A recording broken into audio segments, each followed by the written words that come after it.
All right, everybody, welcome out to the Log Room Guys Craft Beer Show. It is Tuesday, April the 4th, 2023. Jersey Johnny coming at you. And with me, as always, is none other than Bugs Bunny. Hey, what's up, John? I can't do Bugs Bunny. I couldn't even try. What's up, Jack? It's about the best I can do. Beer Samurai, eat a carrot. That is what we're looking at right now, folks. How are you doing today, sir? I'm good. I'm trying to make my eyes stronger. All There the you go. carotene that are in these. You got to love that. There you go. And why are you, may I ask, chomping on a carrot? I'm chomping on a carrot because I'm trying to make my eyes stronger. Oh, and you're hungry, as you usually are at the beginning of the show. No, it's International Carrot Day. Happy International Carrot Day, everybody. I don't know how international this carrot is. I don't know where it came from. It came from Mexico. Well, that'd be international then, wouldn't it? It would be international. Yeah, awesome. I mean, to be quite honest, they most likely did. So it's very possible. I got these what you call it, community carrots as well. It says where they're distributed, but they're a product of the U.S., so those are international. I can eat those. Oh, okay. All right. Well, there you go. What are you gonna do? Are they? What's going on outside there? Is that a Oh, I don't know. typical day in the city? Yeah, that's the fire trucks. That's a fire truck. Wow. Yeah. Oh, there you go. That's a fire truck. There it is. I was gonna say the wind up is what you normally get. You don't normally get the electronic with a fire. Yeah. What's weird is it's going that way. It's usually going that way. So because the firehouse is that way. So maybe just sort of rush to get that call. Maybe the chili's burning. Maybe they were on their way back from another call. Now they're going to another call. That could possibly be too. I don't know. You never know. Anyway, this is possible. All right. Well, we're off to a rip-roaring start here today. I'm sorry. What's that? Oh, never mind. No, rip. I'm sorry. This is something that no one would know. My grandmother used to refer to farting as ripping. Oh, well, a lot of people refer to that as ripping. Oh, yeah. Really? Yeah. Oh, I didn't know that. Rip one. You know. Well, there's that, but she would say. She wouldn't say, "Did you rip one?" Because that's kind of crude for a little, Chinese, British grandma. Yeah. No, she said, "Did you rip?" Oh, she just went right to the word. That's it. It was the verb. It just fart equaled rip. Gotcha. Understand. All right. Well, there you go. Well, don't rip at the dinner table. Don't rip at the dinner table. I got you. What other days are today? Let's see. We've got.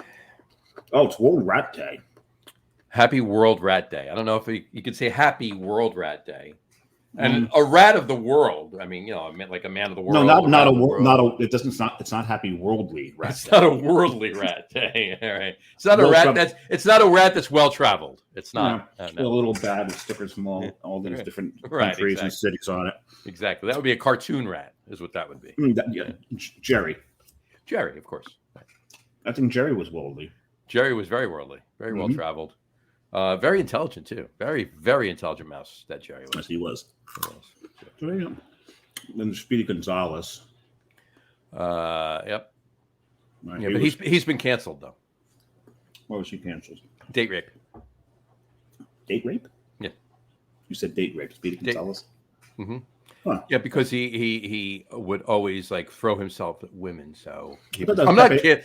I thought that was Pepe. That was Pepe Le Pew. I was thinking of Pepe Le Pew. I'm like, all he did was run and steal. No, cheese. You're right. No, I missed it too. And it's funny. It's funny you said it. It's funny I said that actually. I'll tell you. That's right. It is. No, it is. Pepe Le Pew was canceled for date rape. But it's funny you said that because what was it? Speedy Gonzalez, a friend of mine, when Pepe Le Pew was canceled, right? Yeah. And look here, before I'm going to preface this, okay? Believe what you want to believe, back what you want to back. Have at it. I don't care. It's a cartoon. It's a whatever, But I guess it set a bad example. Whatever. But the bottom line is, it's a cartoon, right? And it's I'm equating it. I kind of equate it because it's a cartoon or whatever. Maybe it's not like he drugged them, and they dragged their prostrate bodies back to his lair, if you will. But in any event, I get prostrate. I said prostrate. Prostrate. I put the R, the second R. Yeah, prostrate. Not their prostate. That's a dangerous word to try to use. Well they're done. prostrate bodies, right? So, and anyway, but when that happened, a friend of mine on Facebook, he posted something about next it'll be Speedy Gonzalez, right? But why Speedy? Well, he was being coy, right? He was being Okay. cheeky. He was just being sarcastic and everything else. So I said, yeah, they'll cancel Speedy Gonzalez because it's too. It's going to say that all Mexican mice are run fast and wear big sombreros. That's what that was the comment that I put. All Mexican mice run fast and wear big sombreros. That was my comment. Yeah. Facebook canceled me. They almost put me in jail. They said, take that comment down or you're going to go to jail for 30 days, Facebook jail for 30 days. Because I said Mexican. All Mexican mice. All Mexican mice. It could have been worse. You said all Mexican mice are murderers and rapists. No, I said all Mexican mice which ties back into an arraignment that happened today. But we don't do politics. We don't do politics. So we'll leave that alone. All Mexican mice are run fast and wear big sombreros. That was my comment. So it wasn't even derogatory. Even if it was in the context that they were saying I was saying it in, it wasn't even derogatory because I put the word Mexican in there and had the word all before it. The algorithm in Facebook flagged me. So I just thought that was interesting. Interesting. And who's the latest person we knew who got thrown in jail? Facebook jail? Oh, how many? Who? Gene did get thrown in Facebook jail. He got thrown in jail.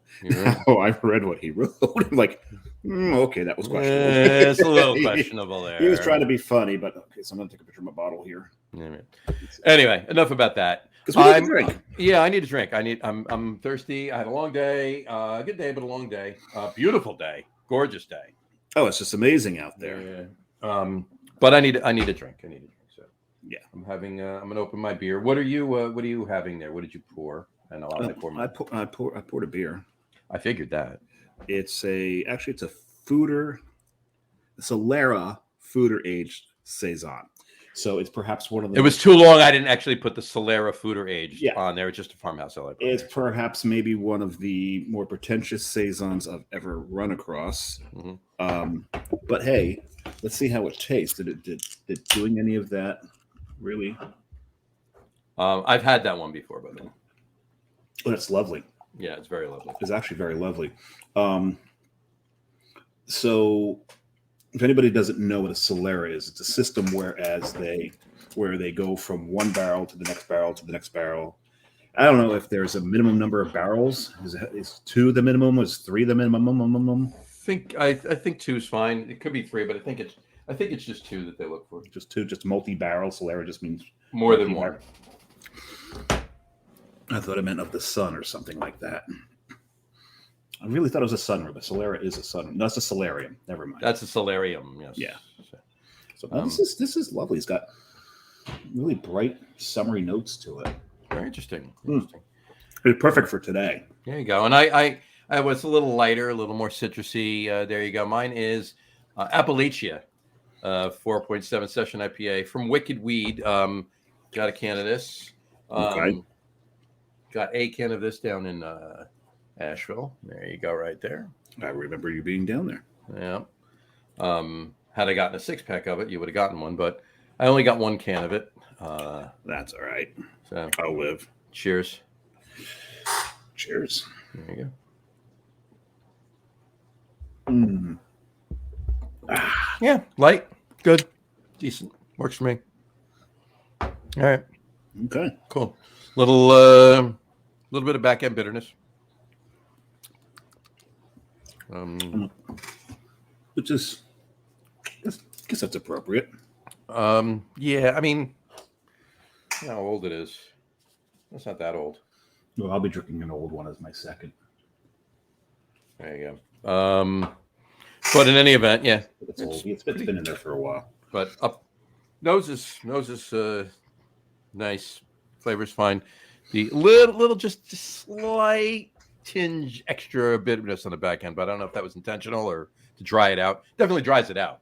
So, I mean, but it's a session, so is it really that cloying? Does it need to be dried out? Yeah, some people like it really dry. Yeah, no, I'm fine with it. It's not bad by any means. I was just, for a session, it's a little too, drying at the end. But in any event, it's good. I enjoyed it. So, all right. So as everybody's guessed by now, if you're watching the show or listening, it is just the two of us show. Yeah, it's not like we got someone in the green room going, "Will they shut up? When are they bringing me on?" No, yeah, it's just the two of us. Our guests had to reschedule. So we will bust their chops. This is the second time this particular guest rescheduled. Ooh, they still don't have the record, do they? No, they don't. No. They have to reschedule a couple more times before they get the record. So John and I have been scrambling about things to talk about, but we had an auspicious day just passed a couple of days ago. Yep. April Fool's Day. Mm-hmm. April Fool's Day, and you're looking at two April Fools right here. Yeah, we're both born in April, and we're fools. There you go. But April Fools, there is very few industries that take April Fools to heart like the craft beer industry does. Right. So many breweries put up stuff, and it's usually just a ridiculous beer. And it's amazing how many people actually fall for the particular beer. I know Founders every year put something up. This year's was a gem. Yep. Because they put up, because people do pickle beers. There is such thing as a pickle beer. They made a pickle bock. Yep. Well, they didn't make it. They said they made it. They said they made a pickle bock. Yes. But the best part about it, they backed it up by having people review it. Review it, of course. So it's like, kudos to you. That was well played. Exactly. One brewery put up one where all there was a glass of mayonnaise. They even left the mayonnaise, little packets at the base of the glass, and saying, "We've been dying to make this one for a while." It's just straight up mayonnaise. It's just a glass of mayonnaise. Yeah, exactly what it was. There was a daisy sour cream ale. Yep, I saw a hot dog mac and cheese ale. Mm. That was a good one. The Kraft mac and cheese one's been out there for a little bit. Kraft mac and cheese has been for a while, yeah. But it was a mac and cheese beer, and the hot dog sticking, like a hot dog sticking out of it. So, like the celery out of a Bloody Mary. Right, exactly. Right. And then I saw the one. There was a chicken pot pie beer too. I might actually drink that. I might actually think about around the holidays, sure, but yes. But it was you could tell it was a hazy IPA, but it had that little bit more opaque color, a little more pale opaque color. Okay. So it looked like it could have been like chicken gravy, chicken broth kind of thing. Oh. And in it they floated veggies. So you saw a piece of a carrot inside of the glass. You saw a piece of celery. It was really good. For those people who don't like floaters in their beer. There's beers I've had that can be described as chunky. That was this beer's a bit chunky, but it was funny. It was funny. It was good. However, a little closer to home. Right. One brewery took the cake. Yeah. There was and a lot of other things spawned off of it too. So yeah. But Bolero had posted that they were running out of bullpuns. And they set everybody up a couple days early by stating that they'd hired a new creative director. They're running out of bullpuns. They announced the release of 2 beers, which from what I understand, are they actual real beers? I know Goat is, right? I don't know. I know, that's the whole thing. I don't know if these beers are real. I don't know. I'm not 100% sure, honestly. I knew this was happening, but I wasn't given any, I knew what they were doing, kind of, sort of, but I don't know that they actually brewed those beers or they didn't. I can't speak to either one of those, but they were releasing a running out of bullpuns ale or whatever, and then they released a collab. The first under the new branding was a collab with Carton. Instead of Boat, it's Goat. Yep. Goat stands for not greatest of all time. Galaxy, Oats, Amarillo, and Torrified Wheat. Oh, not Terrified Wheat? Not Terrified Wheat. Wheat, that's, oh my God! They took the wheat and let it see Bob naked. Terrified Wheat. But in any event, they so that was what Goat stood for. But of course, Carton, Boat, You know, and we know that Dave refers to it all as best of all time. Yep. So goat greatest of all time. But whatchamacallit? So then that led them into saying that they were going to be an all goat pun brewery. Well, they changed their name to Laro Snort. Laro Snort, right? Laro Snort, right? But before they did that, they released a beer called Running Out of Bull Puns. Right. And this beer, it almost sounds legit for them because it's a sour laden with raspberry, orange, banana, and pineapple. Mm-hmm. And they say, yes, there is milk sugar in it. Yeah. Because we make fun of them all the time for using and overusing and continuously using and ad nauseum using lactose. Right. Exactly. So they put this out. And do we know if these two beers are real or not? I'm not sure. Let's do a little research, shall we? Yeah. Okay. Let's do that. So we're gonna do a little research because we're running into Untapped. Bull puns. You do that one, and I'll look up goat. Running out of bull puns. Brian had it on Saturday. Okay. Brian, if you're watching the show, let us know how it was. 5 people have checked into it total since Saturday. So that's sus. Goat. Nobody has checked into goat. No. So they actually put it's on there, and it's listed as a Bolero and Carton Brewing. Interesting. But no one has checked into it. There is no activity. Oh, no, there is activity. It's just not listed in the numbers. And someone has actually posted up a picture of the can in their home. All right, and it's there. And that's the only one. Interesting. Who is it? There's only one check-in. Jake Knapp. Mm-hmm. Interesting. That is the only activity on this beer. I see it. That's a pretty can. It is a pretty can. By the way, Jake works at Bolero. So someone printed it up nice. And it's funny because the character on the label down at the bottom looks like it could be a very twisted Dr. Seuss character. Yeah. Jake works at Bolero. Okay. So it's still maybe not. Mm-hmm. And it was 3 hours ago. And it could be a label. I don't know.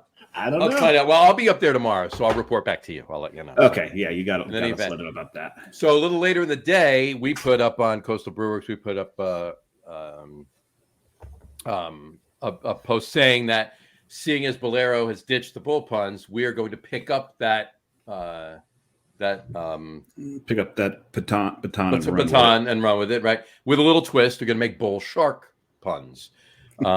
So we're gonna start off with bull shark pun IPA. And this came from a conversation on our beer drinking group, where initially poked fun at John, like, what are you guys going to do for your April Fool's Day joke? Right. So we put up, well, after a day's long debate, we have decided that since Bolero Snort has decided to ditch the bull puns, we will begin the next phase of our branding. Effective immediately, we will be taking over the bull pun game, but with a twist. Bull shark puns will be the newest puns in the craft beer pun game. And we will be starting it off with Bull Shark Pun IPA. This will be the first in what we hope to be a new, delicious category of IPAs called Atlantic IPAs. We will be brewing this beer. This is the part I like here. We'll be brewing this beer with water pulled straight from the Atlantic Ocean. This tasty new style will be heavily oated with tons of Quaker Oats banana oatmeal for a big banana-forward flavor. I need that. There you go. I really hope you're filtering the water through all the syringes. Oh, no. And brewed and triple dry hopped with all of the seaweed we removed from the ocean water after we dry it, of course. So you are filtering it. Of course. Right. And we hope the salt from the water will add a wonderful salinity that will make this new style a cross between a New England IPA and a Goza. Look for this brand new style and marketing to be available in the coming weeks. Cheers. So, and we were all jumping on that because for the day I became the Bull Samurai. Yes, he was the Bull Samurai, and this is this was a bull shark pun. There we go. That was the label. It doesn't show up very well, but I didn't have time to send John the image. I don't know. Post up. I could actually pull the other thing up while we're talking. I can just but we do had that. Fun with, on that too, our good friend Gretchen Schmidhauser from. Oh yeah, that's true. She decided. She decided in that she's going to be Bulldog Brewing, little bulldog,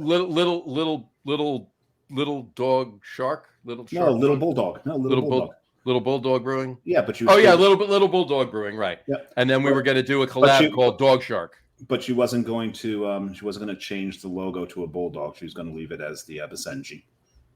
Yes, exactly. This was the label for to be ironic. Yes, this was the label for Bull Shark Pun IPA. There we go. You got the wave right in. 21 minutes, the wave on the shark. Yeah. Yeah. 21 minutes into the video for those of you listening on the audio podcast. There we go. So, but in any event, yep, that was that. So that was, we had a little fun with it. That was fun. It happens every year. You sit there and you wait to see what inventive, disgusting concoctions that the breweries can come up with, exactly. and try to sell it to their fans. Exactly. That this is a true thing, and some people actually do believe these. And it's funny because the Bolero one, at first everyone believed, because for God's sake, they've got to be running out of bull puns. You would imagine. I mean, you always got to get somebody with like a new perspective on it to come up with some new stuff, you know. Because if you're involved in it that deep, it's hard to, you know, you're going to get to a point where it's going to be difficult. You're going to get writer's block to a point, so you got to get a fresh perspective. And they've done that. They've done that many times. So. And I remember sending, I think it was Scott, a song called "Cows with Guns," which is just full of bovine puns. Right. So if you don't know that song, it's a hilarious song. Cows with guns. Cows with guns. Yes. So, all right. I just wanted to bring this up. Actually, put this together really quick. I thought this was good. Just threw these graphics together. Dave, I don't know if you saw my Facebook post from today. Yes, I did. All right. Well, I'll read. I can actually say it. Don't. I'm just saying. All right, don't yet. So anyway, so I put this up. So we'll just look at it. I got some graphics to go along with. So 3 very difficult things for people to say. Here we go. Number 1. I was wrong. So you said that without a problem. Right. Number 2. I need help. Yes, you do. Yes, I did. Yes, you do. And number 3, Worcestershire sauce. Worcestershire sauce. Worcestershire sauce. Yeah. Or as some people call it, Worcestershire sauce. Worcestershire. Well, as Mo, if you remember from the Three Stooges episode. Yeah. Excuse me, could you please pass me the Worcestershire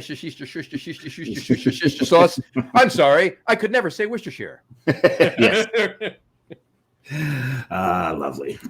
Anyway.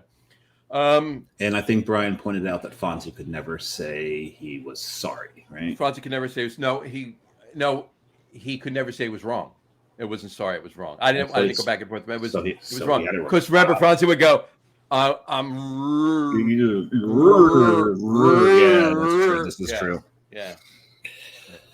Oh man. What you would call it? Anyway. Where are we? Okay. John Starodomsky actually just got back to us. Hi, John. Yeah. You're watching. There you go. Yes, I got it too. I get you. All right. I'm opening my second beer already. Yeah, I'm about ready to open my second one. I'm going to read this first. I want to talk about it just for a second.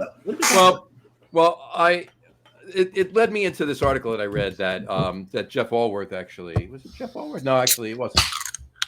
It was that was another article Jeff Allworth wrote.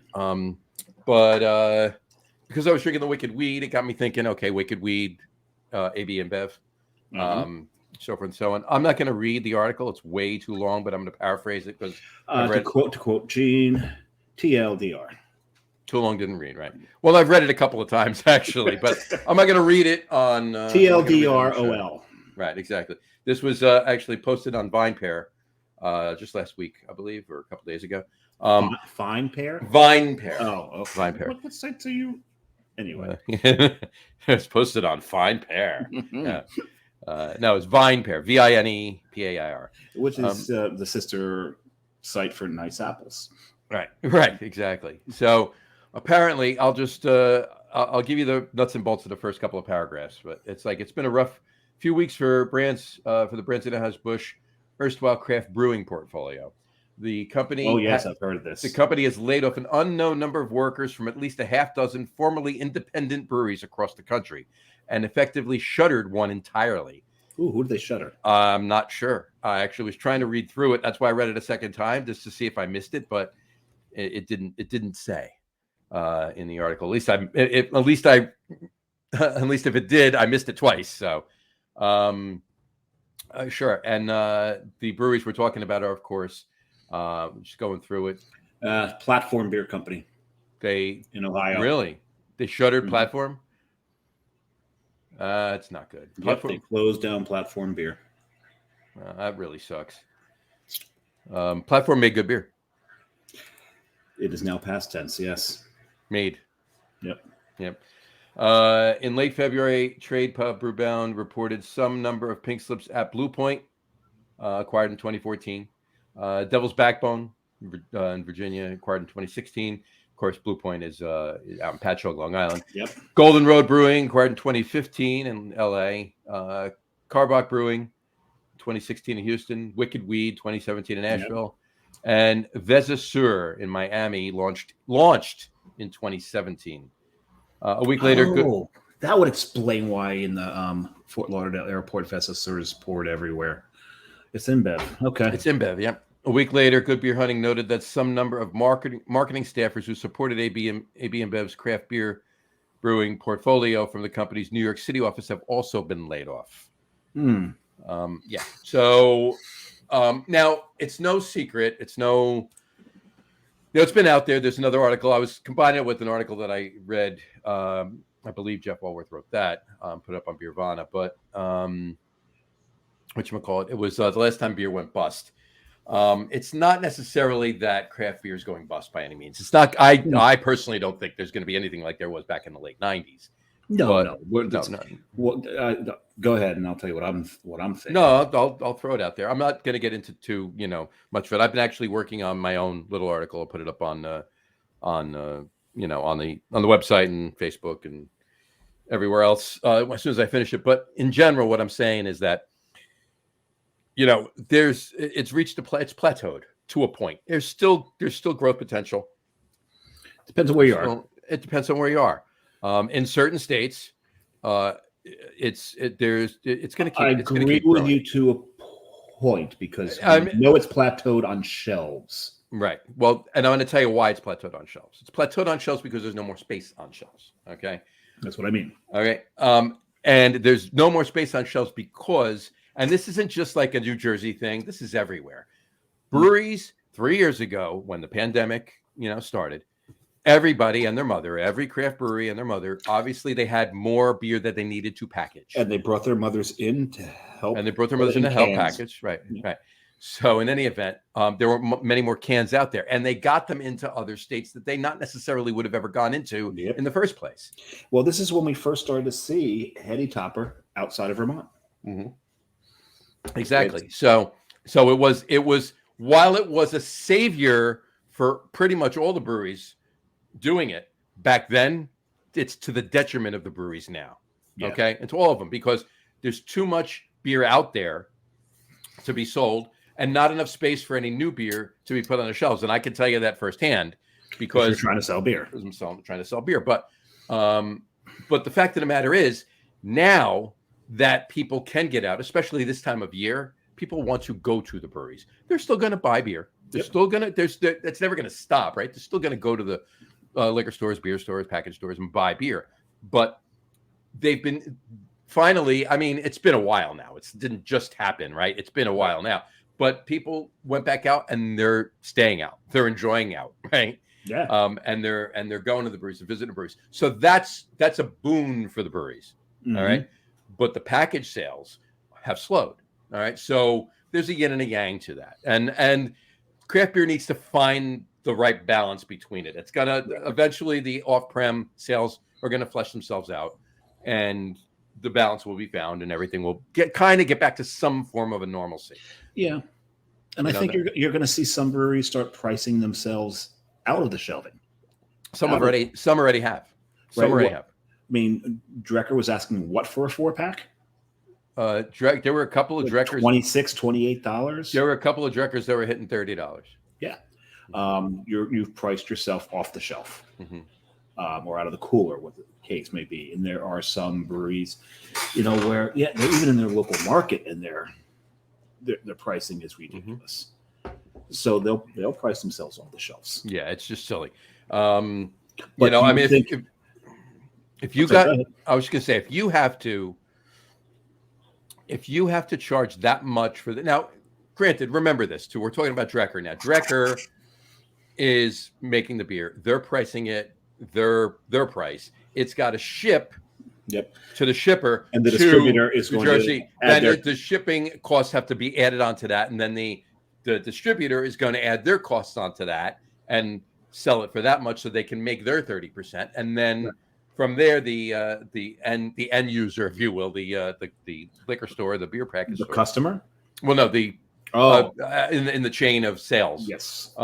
Obviously, it goes up to. So we're talking about a beer you that mean- may have only been $18.99. When I say only, I know, right? It's expensive too, but $18.99 in the state the beer came from. It's $10 more in the destination state because of all the shipping and taxes and so forth and so on. Yeah. So, but back to the breweries that are closing or cutting back. Mm-hmm. They're talking about the possibility of a beer bust, and I think this is the wrong bellwether to use. This is not the gauge you want to use. You don't want to use an AB InBev because there's a few factors involved here. No, actually, say what you're going to say, but thank you for saying that. Totally did not get back to where I was going why I moved on to that. But we went left like we usually do. Totally went left. Geez, segue, tangent, what? We always go some. Cosine? No. Cotangent? Mm-hmm. Oh, anyway. It's just regular square root of the arc of the sine. This is no mathing. No mathing. Hold on. Theta goes into never mind. Pi goes into my face. Yeah, pi goes into my mouth. Yes. All right. No, I think there's a couple things involved that this is not a good bellwether to determine if beer is doing well or not, because it's an InBev product. Not at all. You've got a lot of factors there. Mm-hmm. One, InBev cares about margin. Mm-hmm. They care about their bottom line. They care about making money. They bought these breweries to try to compete against the craft breweries. Mm-hmm.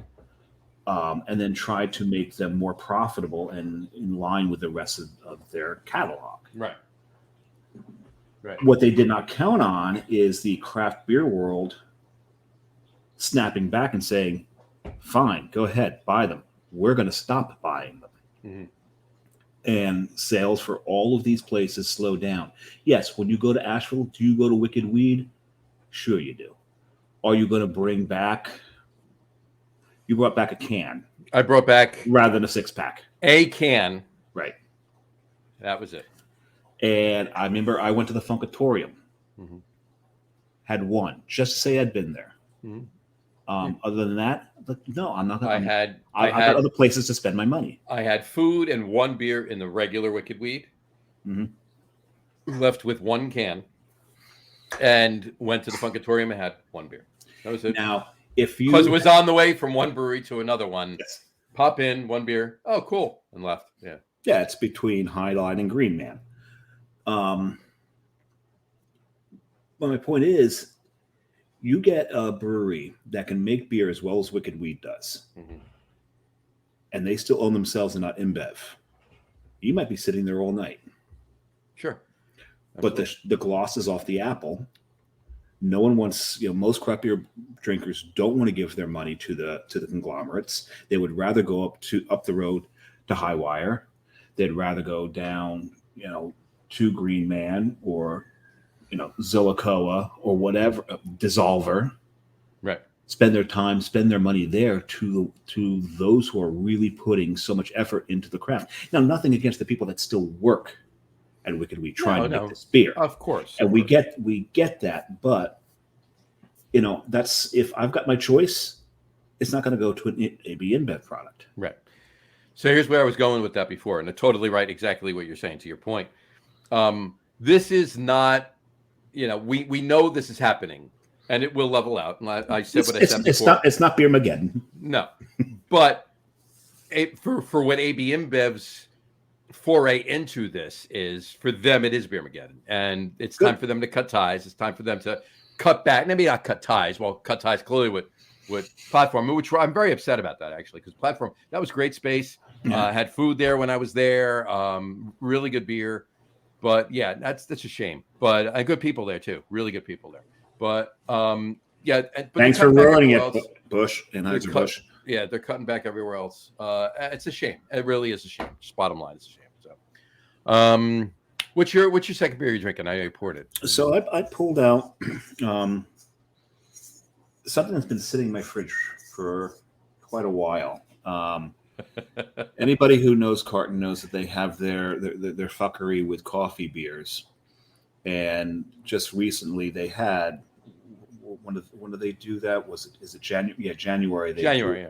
They do. They put out regular coffee and they put out the irregulars. Mm-hmm. Not this January, but the prior January. One of the ones they put out was light and sweet, and I still had one in the fridge. So I figured, well, I've never drank it on the show, so let me crack this puppy open. And frankly, the coffee flavor is still nice. It has mellowed. The only deterioration I can sense in the beer, and it's a mild one, is of course the lactose. Because lactose kind of gets that the mouthfeel becomes a little grainier, a little papery. Yeah, and it becomes, and the mouthfeel then almost becomes a flavor, which is not a good thing when it comes to it. But it's just slight. It's a slight deterioration in it. Otherwise. I just saw there's no head to it. It's supposed to be a nitro beer. The nitro didn't release, so the nitro kind of probably mostly settled to the top. And when I cracked the thing open, I lost all of it because I did the hard pour on it. But flavor wise, it hasn't lost too much. I have to say that. There you go. Oh, and the maker of this beer actually texted me today. What's a pirate's favorite letter? R. No. A writ of safe passage from King Charles II. Very clever. Very clever. Yeah. Oh, I remember one time being dressed like a pirate for ODub Day, and it was in Jersey City, so of course we went to Barcade. Nothing like being in Barcade dressed like a pirate and walking through the streets of Jersey City. Yeah, that's really good. Yeah. What are you drinking? My second beer is another one-off can, another can I brought back, I should say, from Asheville. It's from Highwire Brewing. It's a red rye. Ooh, how is that one? I don't think I had red wine while I was there. Red rye with New York City, North Carolina. That would be awful. New York City grown malt. Ew. Oh my God, the terroir on these malts are just ratty. I'm getting urine. A little bit of vomit and rat feces. And Subway. Definitely Subway. Then again, urine, vomit, and rat feces blend together to make Subway. Yes. Anyway, no. Are we talking about the sandwich shop? Yeah, exactly. Because please don't write us. Please don't sue us for defamation. No. Subway, New York City Subway. Anyway. Okay, we're going to get a letter from the MT. Yeah, exactly. Yeah. Well, Brian doesn't work there anymore. So. Oh, that's right. So. Anyway, no, red rye. This is fantastic. With North Carolina grown malt. It's Epiphany craft malt. Nice. It's a red rye lager. It's from Highwire again. But yeah, there it is right there. There's the can. It's very tasty. Nice, bready. Got that rye bite. Nice beautiful dark color to it. Yeah, it's a beautiful. Take a look at that. Here, it's in the treehouse glass. You can take a look at that. It's really nice, really tasty. It's got that nice dark copper to it. Mm-hmm. And it was nice bready, a little bit of rye spice, not a lot, but it's there, and it's not subtle, but it's not overstated. And little slight bit of caramel and nuttiness from obviously the Epiphany malts that they're using. So it's really, really tasty. I like it. Wish I had more. It's always the case. I remember when John was heading to Asheville. We've been there, before. He goes, "Well, what places can I miss?" I said, "One of the first places I told him. Well, the first place I told him shut down. It is World Rat Day. Bromari, yeah. We're not really sure what happened there, but apparently, whatever. We're going to let that go. But I told him I think the biggest surprise for us that we walked into, just because we were on our way someplace else, just need to sit down. It was a little warm that day because we were there in August. We just needed to sit down. Sat down, had the beer, and then 4 beers. We're going to go in for one. 4 beers later, we left Highwire. It was, for us, the big surprise of Asheville. It's, if you go to Asheville, do not overlook Highwire. Yeah. It's so good. Good stuff. They definitely do it right there at Highwire, and we're in some chats to get them on the show too. So it's probably not going to be till like June or so, but we'll get them going. But they're just. And when you think of Asheville, this is not one of the breweries that immediately comes to mind, right? Green Man comes to mind. What's the oldest one there?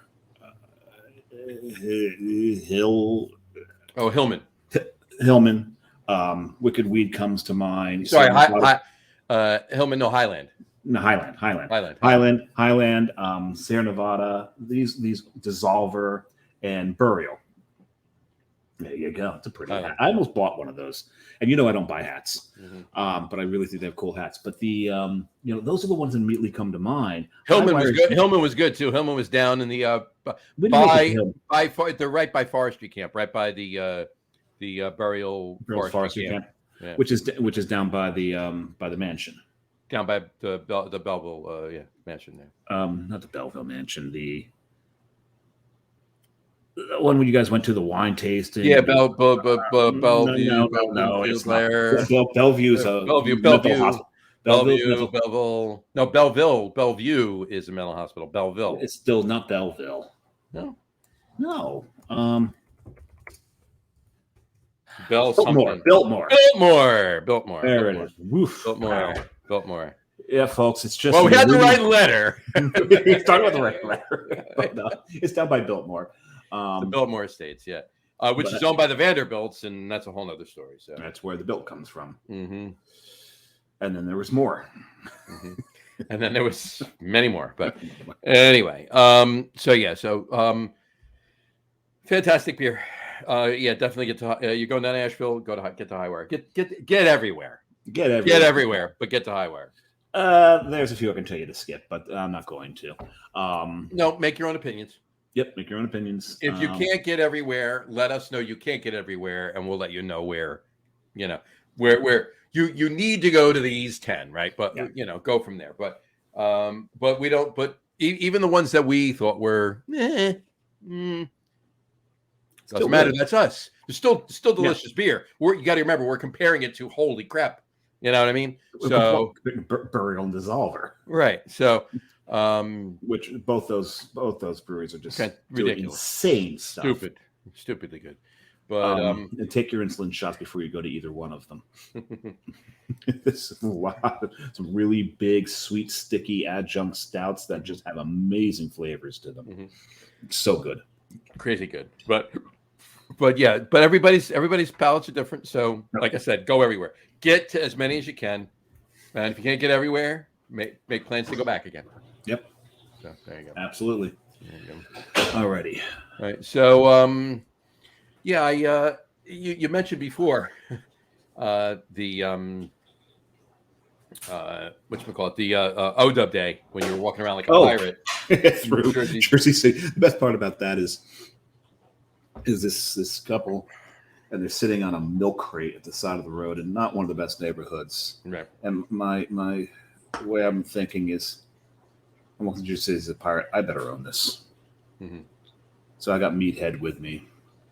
He's dressed like a pirate, and I told him he's feeling very conscious, like, just own it. So we're just strutting through, and this one lady just goes, I like your style.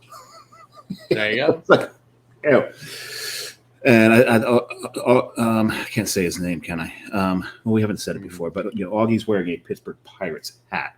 There you go. Well, it just happened to coincide with International Taco Pirate Day. There you go. So that's why we did that, and we started the day off at Barcade in Jersey City. And the best part about it is, Meathead walks in. He looks around, and he's looking at all the games. He was like, "How cool would it be if you could play these?" Mm-hmm. I'm like, "The bill changer's right over there, dude. Yeah. They take quarters." Exactly. And Have then at it. Enjoy. And then I lost him to knockout for about an hour and a half. Exactly. Which is great. And he hadn't played it in so long. He puts a quarter in it. Glass Joe beat him the first time. Yeah. Who loses to Glass Joe? Who loses to Glass Joe? So I love what they did. I mean, the first one. Now that's obviously the fifth one, I think, in Jersey City, or fourth or fifth. Fourth or fifth. Because there was one in Newark. The original one in Williamsburg on Union Avenue, Yep. Williamsburg. That's the original one. That was great when that first opened. It was nothing like it, right? And what I loved is, like, if you remember, if you go back to arcades back in the day, I mean, I'm talking back in our day, so like every mall 40 years ago, right? Yeah. The arcade games, they were right next to each other. So, if you had one friend with you or two or whatever, it kind of got bunched around because every machine was right on top of each other. What they do in arcade is they have about a 5-inch ledge for your beer between every machine. So it's a little wider, a little bit roomier, and you got a resting spot for your beer. And it goes all the way back too. So you can rest yours, somebody else can rest theirs. It's really good. But anybody who knows Six Flags Great Adventure, I used to work there, and I worked in one of the arcades. There you go. And it was I'll mention more about that a little later, but yeah, that was a lot of fun. Now arcade has open. What they had 5 locations. They're down to 4. No, they had. Well, the locations they had, and I'm not sure any closed, but I thought they had one in Newark that closed. They did have one in Newark. I don't know whether it closed or not. Did it close? It may. I don't know. Not quite sure. But there was Williamsburg in Brooklyn. There was also one. There was also one on St. Mark's in the East Village. There's one. Is that one's still there? Yeah. There's one on 24th Street which Chelsea. Is 2 blocks from where I work. Still there.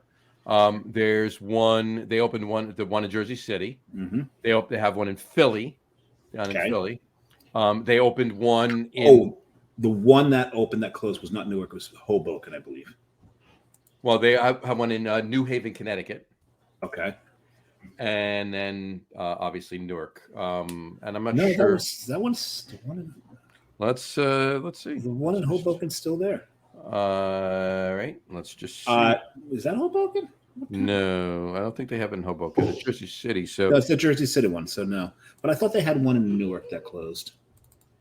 Let's find out right now. Barcade. Permanently closed. So the one that was on Broad Street in Newark is gone. Is gone. All right. So here we go. That was by Riverfront Stadium. Yeah. Brooklyn, Chelsea, Fishtown, Jersey City. Oh, yes. I know that the one Fishtown's right across from the Source. Yep. New Haven, St. Mark's. And then that's 6. They also have one in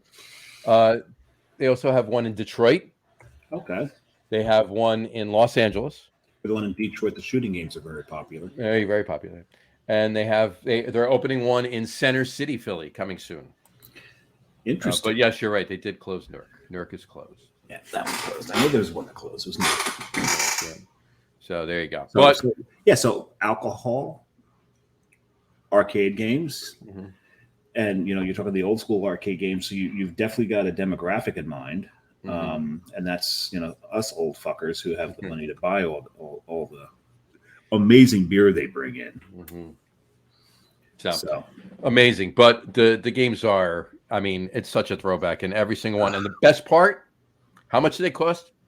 It's still a quarter. 1/4. It's what it was 40 years ago. It's not a Now, some of dollar the, machine taking $2 for a game for one some play. of them, I think some of them are 50 cents, but they were 50 cents back in the day then. It's as well. whatever they were when they were made. That's the price they are. Now, there is, if you're in Jersey, especially if you're northern Jersey around Morristown, there is a place called the Game Vault. Mm-hmm. The Game Vault has a lot of old school games. Mm-hmm. And what you do is you go in, they give you a wristband, they scan it. So they scan in what time you arrived. Right. And it's an hourly charge. There's no tokens, there's no quarters. You just press the start button. There you go. They've got a lot of pinball machines. Mm-hmm. They've got a lot of great games there. And the staff is really, really good because if you're there for an hour and 10 minutes, they'll roll you back to an hour. Mm-hmm. And you just pay for that hour. It's a lot of fun there. And they're right close to so many great drinking establishments in Morristown as well. You can't drink in a Game Vault, but when you're done, walk out, right down the block, and there you go. Office, you go the other direction. You've got the Sterling Tavern, Tashmoo's just down the road from them. Mm-hmm. So there's a bunch of places. So is Hops still in Morristown? Hops is still in Morristown, sure. Behind the Famished Frog. Mm-hmm. Yep. Behind the Famished Frog. Still there. Good stuff. Yes, it is, Sam.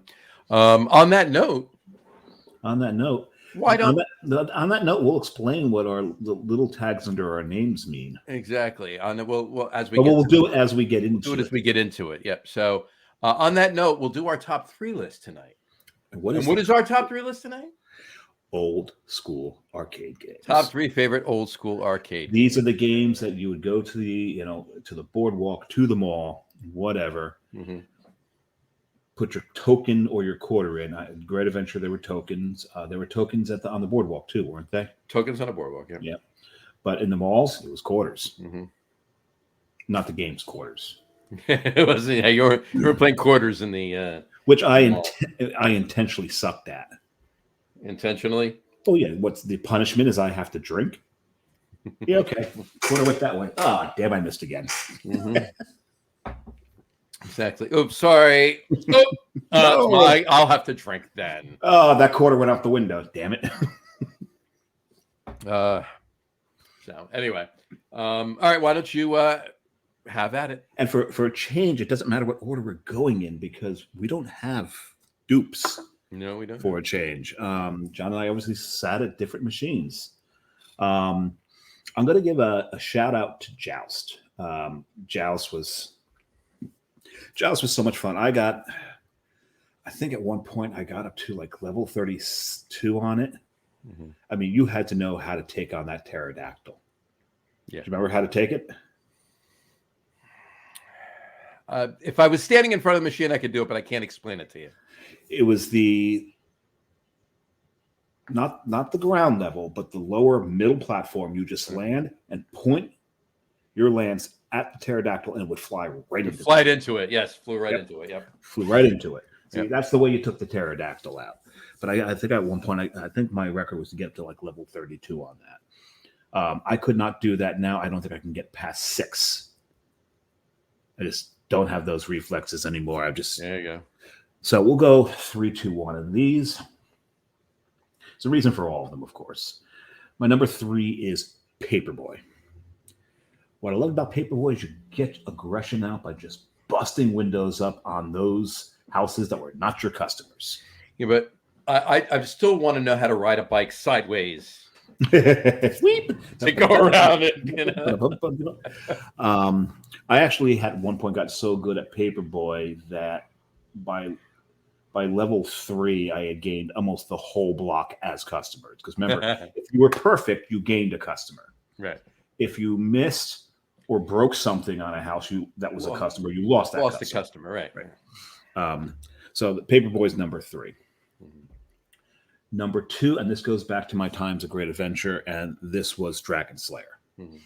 Dragon Slayer was a next generation game because it was a video and you had to react to the video with the joystick and the buttons. Mm-hmm. And you had to time it. It was a timing game. You have to time everything perfectly.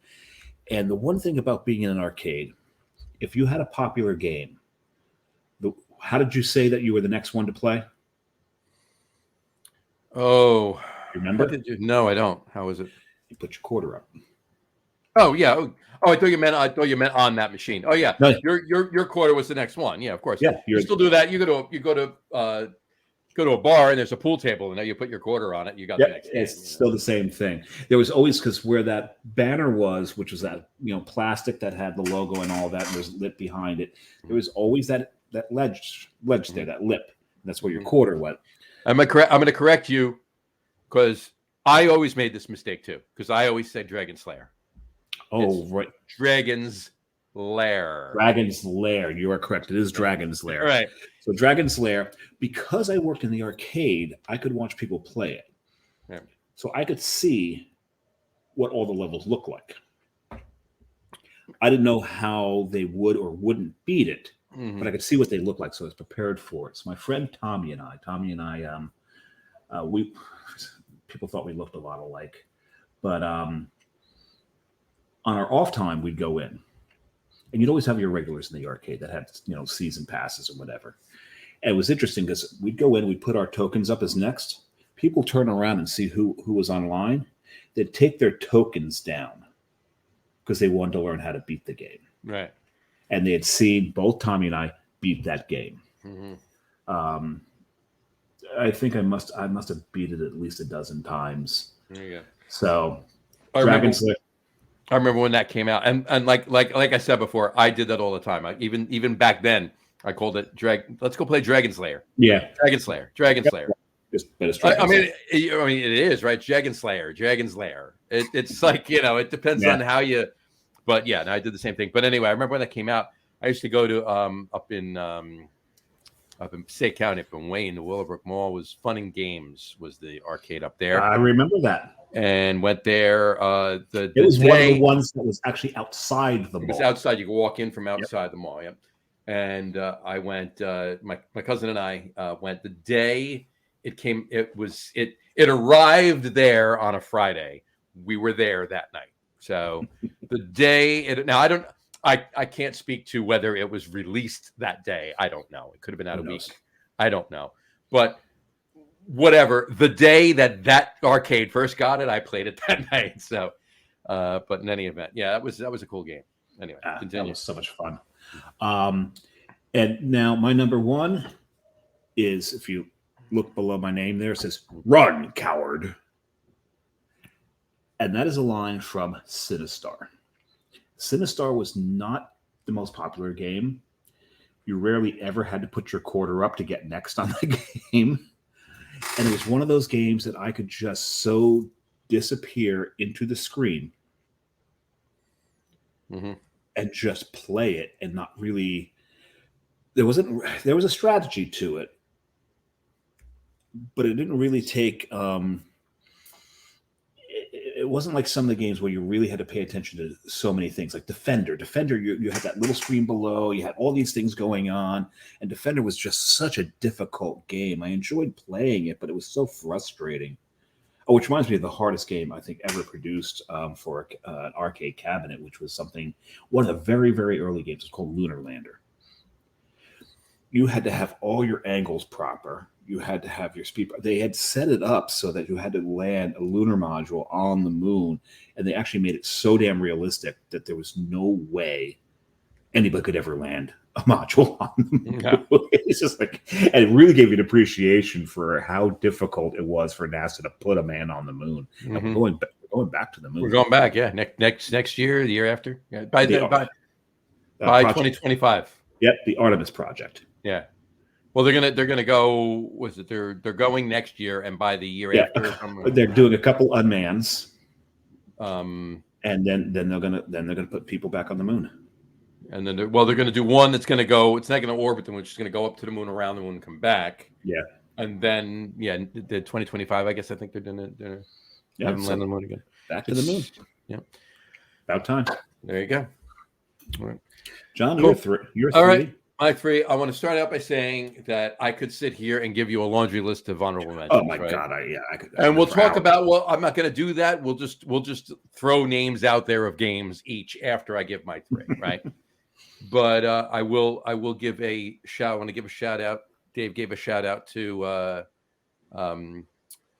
Joust. Joust. Thank you. I'm going to give a shout out. I actually had two. I actually had two other ones for honorable mentions, but I'll throw them in. Just names we'll throw out there, right? Whatchamacallit? I'm just going to give a shout out to pinball machines. Oh God, yeah. What was your favorite pinball machine? There were so many. I honestly, I know I gravitated towards one or two back in the day, but that was honestly 40 years ago. I don't remember the name of it. I really don't. My brother was a pinball wizard. Seriously, They wrote the song about him. They wrote a song about him. He was amazing on pinball machines. There's only one ever pinball machine that I was better on than him. I can't remember the name of it. I've never seen it again. He wasn't very good at it, and I just destroyed that machine. I'd pop that machine on a regular basis. Whereas every other machine, he could pop those machines at will. I could, honestly, 1/4 on a pinball machine. There were a couple of pinball machines that I could sit on, honestly, for a half an hour, 45 minutes on 1/4. I just keep going. But the only other one that I was decent at was Pinbot. Okay, fair enough. I remember Gorgon. Gorgon was a classic. Sure, of course. All those bally tables. Gorgon, yeah. But my top three are not only the three that I probably played the most back in the day, but these are the three that you'll find me standing at playing in any barcade. All right. And I'll go in reverse order. 3, Cubert. Hence the tag under your name. Hence the tag under my name. The actual little Cubert that hopped around, because remember Cubert, or if you don't remember Cubert, look it up. It's a pyramid of boxes, and Cubert's a little ball with a nose. Very MC Escherish. Yes.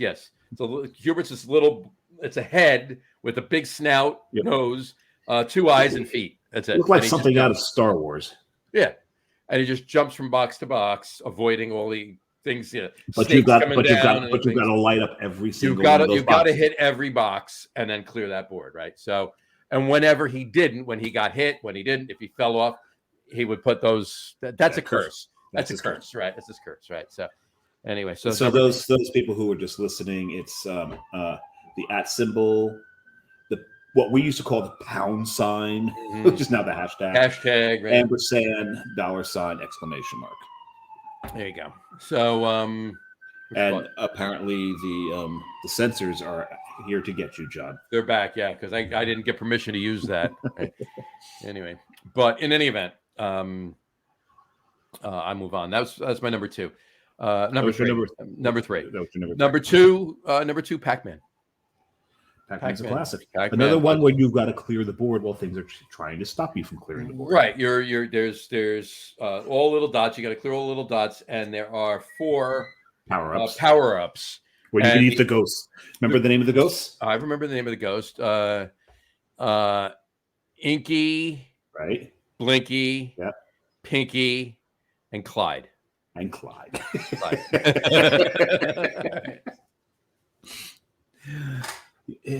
guess they probably let's go with Stinky. Let's not do Stinky. No. What are we gonna call Clyde? Yeah, we'll do Clyde. Yeah. So, but yeah, power ups. The ghosts would turn into ghosts of ghosts. Right. Well, they would turn up if you could eat them now, and they would turn blue. You could eat them. Just be careful because when there was no warning as to when they were going to go back, and if you went to get it and it turned back right then, it ate you. There was a warning. The music got faster. Oh, it got faster, and they started blinking. Right. Yeah. So you always had to, like, if you could get them before they started blink faster. Once they started blink faster, don't bother. Just don't even bother. You're gonna die. Don't even bother. Yeah. But yeah, I used to, and I had there was a few that I had a pattern. I mean, I had my pattern down. Boom, nice. Clear the board, right? But that's my number 2. And my number 1, it's on. It's on. The first appearance of Mr. Mario. Yeah. Donkey Kong. Okay. A big gorilla throwing barrels. And you got to go up, and Mario you had to go get Princess Peach, who was not called Princess Peach at the time. No. The princess. That's all she was. Just the princess. The princess, yeah. There was nothing attached to her at that point as far as a name. but the upper levels, once you got past the first two levels, then the levels started to get cool. That was the colors changed even. Colors changed. They went from pink to blue or red to blue, red and orange to blue. Yeah. So, but it was cool. So yeah, and number one, Donkey Kong. There you go. Nice. There you go. So Q*bert, Pac-Man, and Donkey Kong. Right? And what we're talking, so Pac-Man, we're talking like OG, like Space Invaders was one of the OGs. Space Invaders was the OG. In fact, in this case, OG means original games. Original game. Yeah, right. Well, somebody just posted yesterday. Adrian posted yesterday. What was the first video game you ever played? And obviously, it wasn't. It didn't necessarily have to be an arcade game. Could have been your home console or whatever. And I commented back what my first one was, which was probably my first one. Pong. Absolutely. Yep. Pong was the first video game. Hours and hours of fun sitting on the floor going like this. And those of you just listening to the audio podcast, it's I'm just turning a dial back and forth. That's it. Pong today would be considered. What was great, and another one of my favorite arcade games, is they took Pong, rather than horizontal, they made it vertical and added difficulty levels into it and called it Arkanoid. Arkanoid, yeah. Arkanoid was that one. I remember a bar that I worked at. I was valet, and I'm playing the game, and the runner, I'm about to beat the runners. I'm catching up to he's got the high score, and I'm going to beat it. He walks by and puts the shot down next to me. So I'm playing it and then take the shot. I lost 4 lives in a row within 30 seconds. Oh, yeah. It was a red death. And he did it on purpose because he's protecting his score. Nice job. Yeah, good job, right? But there was Space Invaders, Asteroids. I mean, that little dial in the middle. That was it. Yep. Fire and turn. That's it. And hyperspace every now and then. If hyperspace you're going, is cool. And usually you get hyperspace right into another asteroid. Right. Yeah. 5 times out of 10, you killed yourself by doing that. But you and another one of the OGs was Battle Zone. You killed your video game guy by doing that. Battle Zone. Missile Command. I love Missile Command. I could never do Missile Command. I sucked at Missile Command. And it was funny because as a kid, I sucked at Missile Command at Game Vault. I was there probably about a month and a half ago. I put up the high score in Missile Command. There you go. It's like, I suck at this game. But I guess because it's not all reflexes. It's just planning and looking ahead, where the rest of the stuff is reflexes, which have more of like a chess game almost. You got to see what's coming. Like you're looking, and there's other things where you can look down. You had your screen where the spaceship was flying, and you could see what's coming at you as you're going. But down the bottom, you could see the big screen. The big picture was this big. It was teeny tiny down the bottom. Just to give, but you can glance down at it every now and I barely did, right? But you just react to what's on the screen. But in any event, there were some games that were just hectic beyond belief, like Robotron. Robotron was just keep shooting and survive, or just Tron. I loved Tron. Though. Tron was because Tron had so many different levels, so many different things on it. I loved Tron. Tron was good. Oh, Galaga and Centipede were a couple. I love Galaga. I mean, I love Galaga more than I like. I'll play Galaga will probably be the 4th one that I play at arcade. I like Galaga more than Space Invaders. I was actually pretty good at Galaga because you get the other ship can come down, dock with you, and now you have 2. Ways but more often than not, because you had to let it get captured, and then more often than not, while you're shooting other things, you destroy the ship that got captured. Right. That was half the trick. That was Galaga was a lot of fun. You had to know what you were doing to do it that way. But was karate. What was that one? Frogger was Frogger was a fun game. Frogger was fun. Jumping across. How's the frog get across? Why did the frog cross the road? Because I had a joystick. That's why they had a joystick to get it over there. Another one I like was Lunar Lander. Lunar Lander, sure. I enjoyed. And if you had a bunch of friends, Gauntlet. Oh yeah, Gauntlet was great. Elf shot the food. Warlord needs food badly. Oh, that was it. That was a great game. I could play that for hours. Oh man, Rampage. Remember Rampage? Rampage was good, yeah. Where you get to play either Godzilla, King Kong, and what was the third monster? It was like the creature from the Black Lagoon. something like that, and you're destroying buildings and people, you're eating people. But if you eat someone that's got a flamethrower, you get indigestion and you lose life. That was a lot of fun. That was fun. Berserk. That's Berserk. Which one was Berserk? It was like Robotron, wasn't it? It was similar to Robotron. It's actually before. It was before it though too. That game was insane. Yeah, that was. 1942. Yep. Oh, and another one I love, Xevious. Xevious was good. Which we got Tempest. Tempest came out almost exactly the same time as Xevious. Don't forget to avoid the spikes. You got to avoid the spikes. Avoid the spikes. There you go. Defender. I mentioned that earlier. Defender. There was so much going on, and it was one of the few games where you go to the left side through the left side of the screen or the right side of the screen. You had to save people from the aliens attacking them and kill all the aliens. And usually, when you're trying to kill the aliens, you're killing the people they've picked up. The first interactive game where you sit down. Pole position. Pole position. Very good. Yeah, pole position was. That was your first 18 times playing it. You crashed into a telephone pole every single time. You went through a good $5, $6, $7 before you actually got through the first race. How to do it. There was a version of it that they came up with where they had nicer cars and you could pick your soundtrack, and then you could pick the course that you're on. It was like Miami, Los Angeles. That was cool. I can't remember the name of that one. That was a fun game, and of course, these evolved into Mario Kart. Sure, which was not an arcade game, but no. Zaxxon. Zaxxon, Zax off. Zaxxon, Zax off. Right, exactly. Which one was Zaxxon again? Zaxxon was trying to forget what Zaxxon looked like. I remember how to spell it. Take a look. I'm trying to describe it. You're probably easier for you to look at it and. Oh, that was such a hard game. Yeah, it was hard. Oh, that game was so damn hard. It's hard. It's so impossible to explain this game. Karate Champ was the one you were thinking. Karate Champ. Yes, that was. There was Kung Fu Master too. There was two. Oh, I was better Kung Fu Master than Karate Champ, and then of course that turned into the one that was very, very popular. Finish him. Punch Out. No. Punch Out was the boxing game. Oh yeah. Mortal Kombat. Oh, Mortal Kombat. Yeah. I mean, that's it's one of the later classics, but that's the serious classic was Mortal Kombat. Finish him. So many great games. So many. That's crazy good.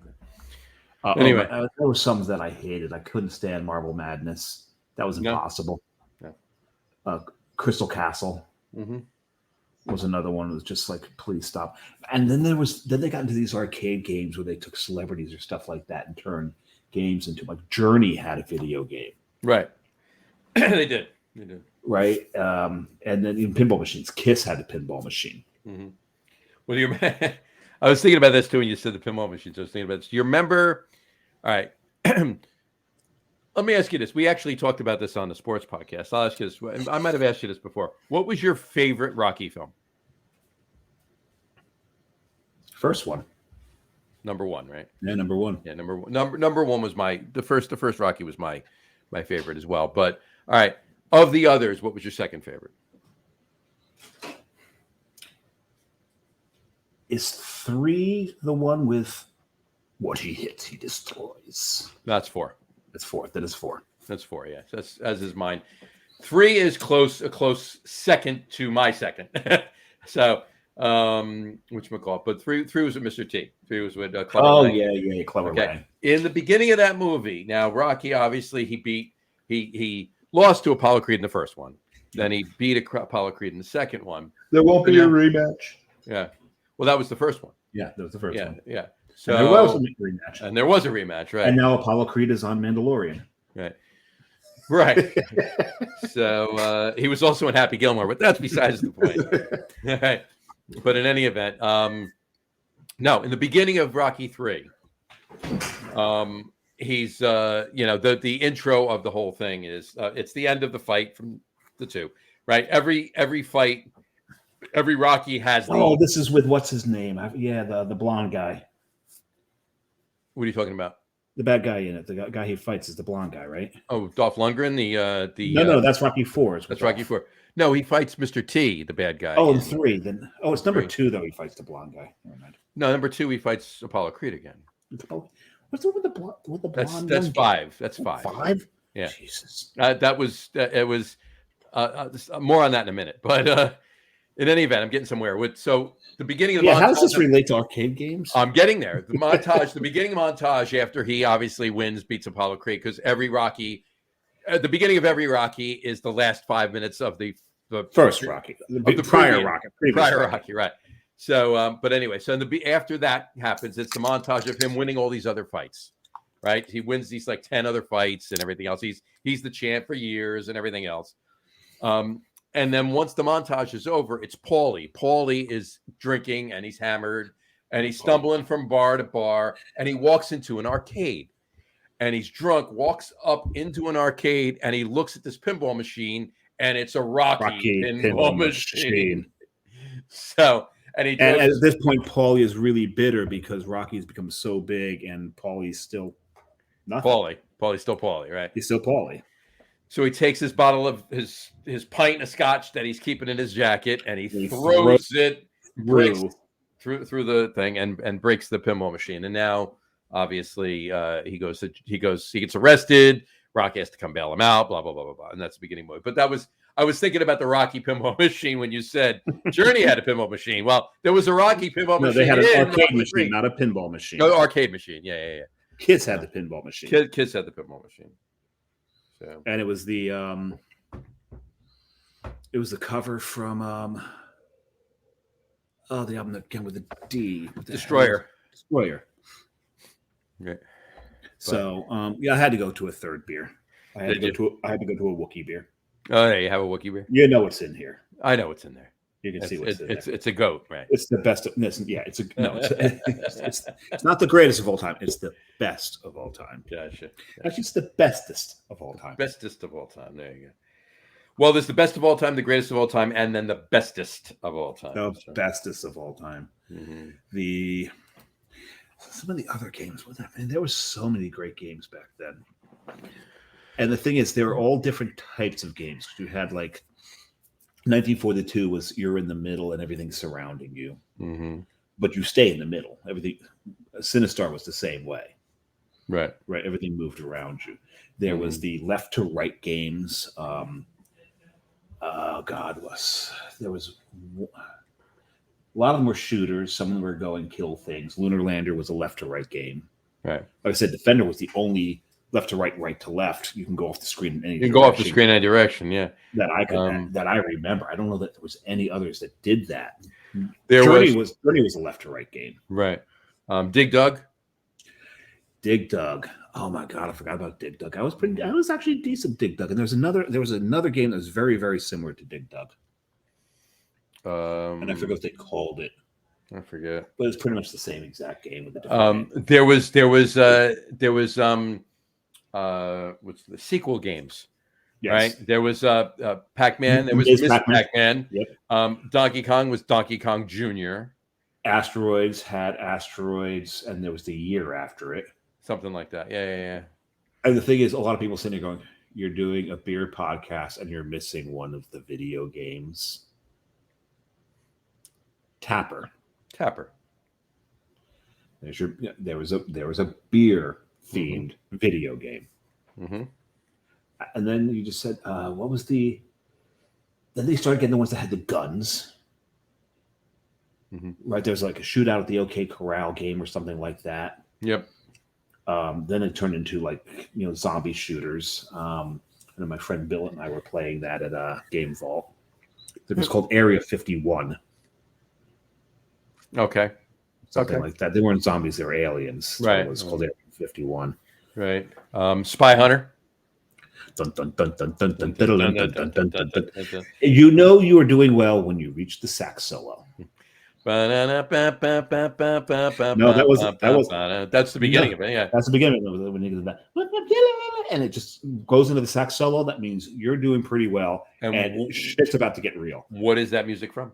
What is it? The theme? That's from? Henry Mancini. And it's the theme from Peter Gunn. Peter Gunn. Very good. There you go. Give that man a shirt. Very good. Very good. You get a cookie. You get a cookie. Which is one of my favorite lines from. Very good. You get a cookie. Don Rickles says it. Okay. Kelly's Heroes. Oh yeah, that's right. That's right. He does. He does. Great movie. Oh God, there was so much. I know why you said that. Like just when you said, I know it's Kelly's Heroes, but when you said Don Rickles, I just thought of like this ensemble cast, and I thought of Cannonball Run. Cannonball Run. Oh, you get so many great. There's so many. Yeah. Wild Wild World, something like that.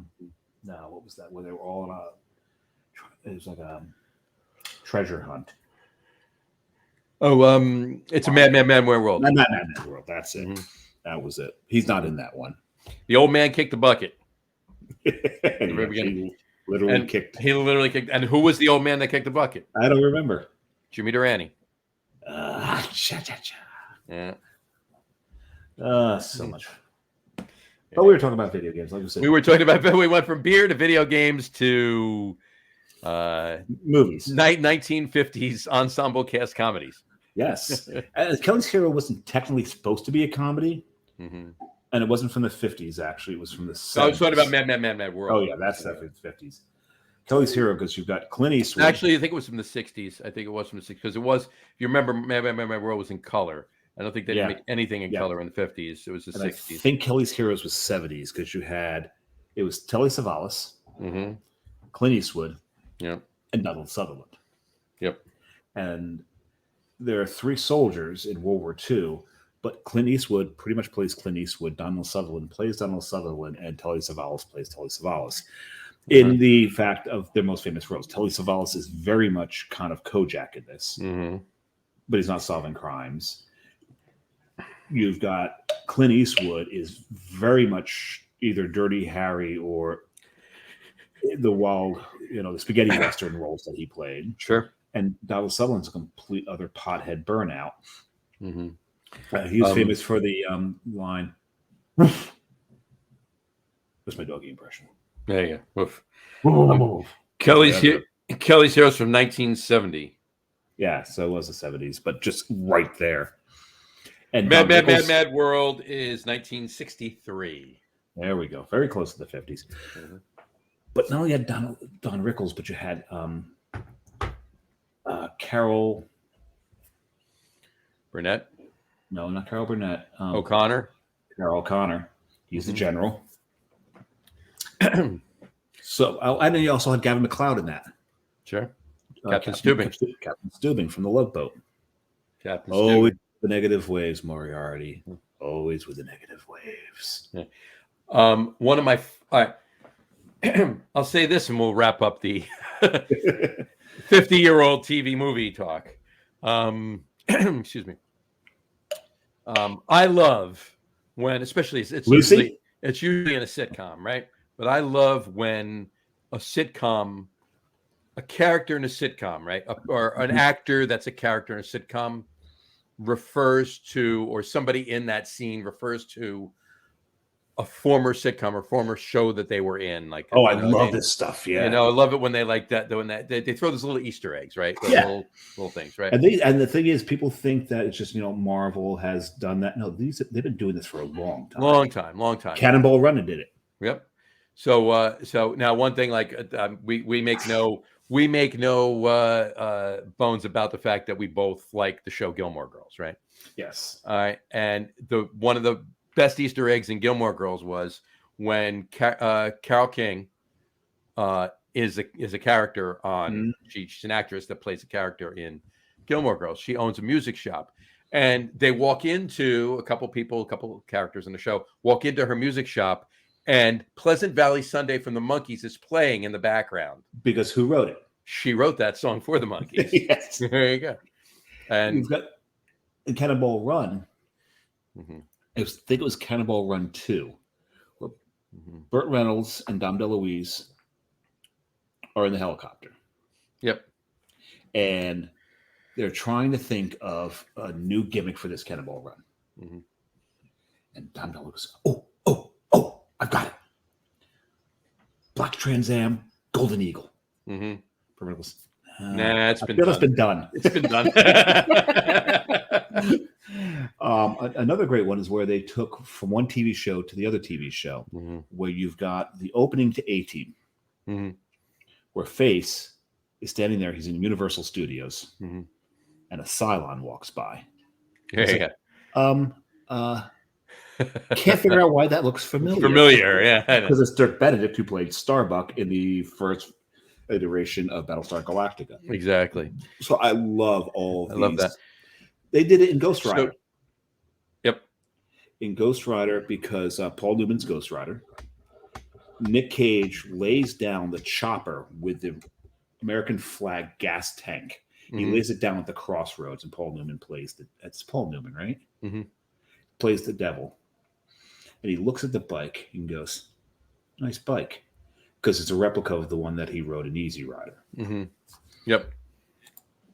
Gotta love these little homages. So it's like all these homages, all these Easter eggs. So the thing I was going for was in Married with Children. All right, Peter Fonda. It's Peter Fonda. It was Peter Fonda. Oh, well, yeah, you're right. It was Peter Fonda. Peter Fonda. Peter Fonda. Yeah.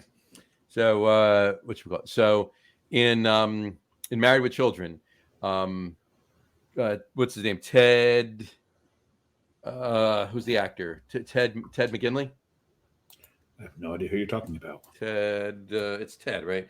The guy that was in Revenge of the Nerds. He was the quarterback in Revenge of the Nerds. Yeah, Ted McGinley. He played Ted McGinley. Yeah, he played Jefferson. Yes, he played Jefferson. Right. Yeah. So at one point he's standing there, and like there's a lot of like craziness going on. He's standing. He's good friends with Al Bundy, right? And he's standing there. The neighbor. Al hated him. Now, no. At first he did. At first he did, and then they were friends. Al hated his wife. Yes. Marcy Darcy. But in any event, so they're standing there, and he's all confused, and he looks at Al, and he goes, Fonzie, Captain Stubing, Al, like that, because Ted McGinley was in Happy Days. Yes. And he was in Love Boat. So it was just... He's just losing it. I just love it. There's so many great Easter eggs out there. I can't even think of. I mean, we thought of a lot of them already, but yeah, I love that. I love that stuff. The references to previous. Yep. And if you don't know, you don't get it. It's just something in a scene, right? It's just they're yeah. So it's great. Like even in Friends, there was just watched an episode the other night.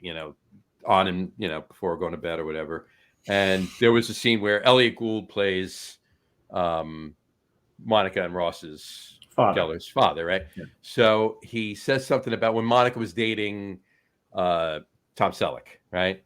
And he's talking about how Tom Selleck is like a new man, and he says it's unbelievable. It's like a scene from Cocoon. Courtney Cox was in Cocoon, so it was just as kind of a child.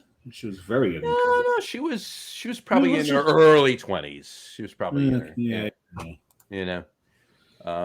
she was. I mean, she was playing like a 24, 25-year-old when Friends first started, and she was already 30 something. Another one of my favorite ones was actually Exorcist 3, The Exorcist that nobody watched because Exorcist 2 sucks so much. Right. But Exorcist 3 was such a great movie. And so at one point, Brad Dourif plays the Zodiac Killer. And if you know Brad Dourif, you know he voiced Chucky. And at one point, and I can't remember the actress name now, played Patton. George C. Scott. Yeah. So George C. Scott's the cop. And he looks and goes, okay, well, how do you get out of here? And Brad Dourif leans back and goes, it's child's play. The very next scene is a kid, curly blonde hair, red and white striped shirt, wearing overalls. It's like, very nice. Nicely done. It's very well done. So, yeah, I love stuff like that. I do as well. All right. Well, this has been a very, I enjoy the show. Eclectic. Very eclectic. Kind of all over the place, but beer news, beer fun. Good beer, a lot of beer opinion, a beer opinion, and then and nostalgia. Little nostalgia. So works for me. So, and I'm drinking the best of all time here. You are drinking the best of all time. All right. And for those of you who are not sure what I'm talking about, you better, if you watch the show, you better know the hell I'm talking about. What we're talking about. This beer right here. Boat from Carton. All right. Put my Chewbacca koozie over here. There you go. So, all right. So, little news for everybody. Samurai will not be on the show next week. No, I will be traveling to, as Carrie calls it, Uda. We'll be flying. We've got a little layover in Minneapolis, St. Paul. Not enough to get out of the airport and do anything, unfortunately. There you go. But fortunately, that gets us into Salt Lake City in time so that we can drive to In-N-Out Burger. There you go. Before we check into our Airbnb. But we're doing the we'll be hitting a bunch of breweries, and I will go live 2 Tuesdays from now in Utah. Mm-hmm. Maybe Arizona. Who knows? We'll see. I'm talking to a couple of breweries about doing this. It may just turn into me in the Airbnb with some beers from Utah. There you go. One way or the other, you'll be on the show. We'll be doing this right here with Utah involved in the show. Somehow. 2 weeks from tonight. And Matt and I will be on location doing the show. Where are you going to be? We are going to be up in Glens Falls, New York. I know where that is. That's just south of the Adirondacks. Just south of the Adirondacks. Just south of Lake George. Right near the border of Adirondack Park. So yep. We'll be up there. So so we'll be up there doing the show live from up there. And so it'll be fun couple weeks. So tune in. Look forward to it. And then when I get back from Utah, we may have a special guest. We may. We're not going to say anything. It's not yet. We'll announce it at the appropriate time. Yes. Right now, it is on a need-to-know basis, and you don't need to know yet. That information is information that you do not need to know. It is classified. It's totally classified. We will bring that up when the timing is. It might even be top secret. Bum, bum, bum, bum, bum, bum, bum, bum, bum, bum, bum, bum. Could be top secret. Could be top secret. Could be top secret. One way or the other. It could be beastly, even. We'll see. Hopefully, you'll be listening. Me? Not you, people out there. I plan to be on the show. Yeah. I better be listening. Hopefully they'll be listening. Oh, those people out there. Right. Them. All of them. Both of them. All the three of them out there. Oh, 1, 2, 3. And we're talking about you. Yes, you right there. I got to fix that later. Yeah, you might want to fix that later. All right. Well, that's what's going on over the next couple of weeks. So tune in. We hope you enjoyed today's just the two of us show. We are. And if you didn't, okay, whatever. And if you didn't, just tune in next week, and hopefully it'll be more fun. So, but on that note, we will wrap the show up for today. We want to thank everybody for watching, and for those of you just listening to the audio podcast, thanks for listening. Don't forget to visit our website www.lageroom.com. That's LAGERROOM.com. And please remember, like us and follow us on all of our social media: Facebook, Twitter, Instagram, and of course our YouTube channel. All of them are at The Lager Room. Remember, we go live with the video podcast on both Facebook and YouTube every Tuesday night around 6:30 Eastern time. And for those of you who just want to listen to the audio podcast, you can do so on Apple Podcasts, Spotify, TuneIn, Stitcher, Google Podcasts, Amazon Music Podcast, and iHeartRadio as well. And if you haven't done so already, please subscribe to one or more of those feeds, and you will never miss a show. Again, thanks for following along with us. Have a great rest of your week. Have a wonderful weekend. Drink a lot of beer, but drink responsibly. And we will talk to you next week, folks. Take care. Cheers. Cheers. Sláinte. That's a good boat.